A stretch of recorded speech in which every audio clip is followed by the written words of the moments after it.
আমি সন্তান হারাইছি, এটা জীবনে ফিরে পাবো না। আমি চাই এখানে হাত বা অত্র সবকে নিলেও হাগাটাই এরকম ডাক্তারের গুণ অবহেলার, নার্সদের গুণ অবহেলার কারণে কোনো মার যেন, কোনো পিতার যেন বুক খালি না হয়। আমার সন্তান গেছে, আমি ফিরে পাবো না, কিন্তু আমার সন্তানের জন্য সবটা দায়ী হাসপাতাল কর্তৃপক্ষ এবং নার্স এবং ডাক্তার চৌধুরীর ফাঁসি তথা সর্বোচ্চ শাস্তি দাবি করি।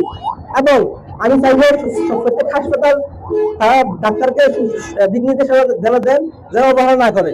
টাকার জন্য না, মানুষ দিক দিয়ে একটা চিকিৎসা তারা করায়। দিলে ভালো অনুমান ইতারাই দিলে অনুমান হয়ে দেখে লাভ লাগে।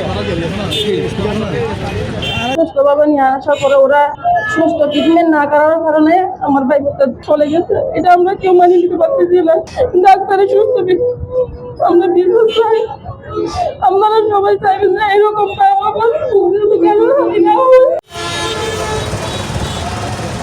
আমরা আজকে মানববন্ধন করতে বাধ্য হয়েছি। এই কেরানীহাট আশি সভায় সবসময় ভুল চিকিৎসায় শিশু এবং নারী মারা যাচ্ছে, এগুলা প্রতিবাদ করেও, বারবার প্রতিবাদ করার পরেও তারা কোনো পদক্ষেপ নিচ্ছে না। এই পরিচালনা কমিটিকে আমি অনুরোধ করব, আপনারা বারবার ভুল চিকিৎসায় শিশু এবং রোগী মারা যাচ্ছে, আপনারা কোনো পদক্ষেপ নিচ্ছেন না, বারবার ঘটনা ঘটছে।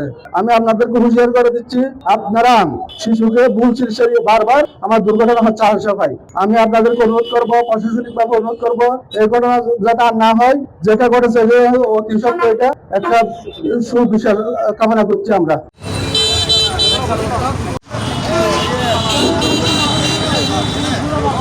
আমি সাধারণ জনগণের প্রতি আমি দাবি রাখতেছি যে এই সন্তানটা একদিন আগেও ভালো ছিল, অনেক সুস্থ ছিল, পরিপূর্ণ সুস্থ ছিল।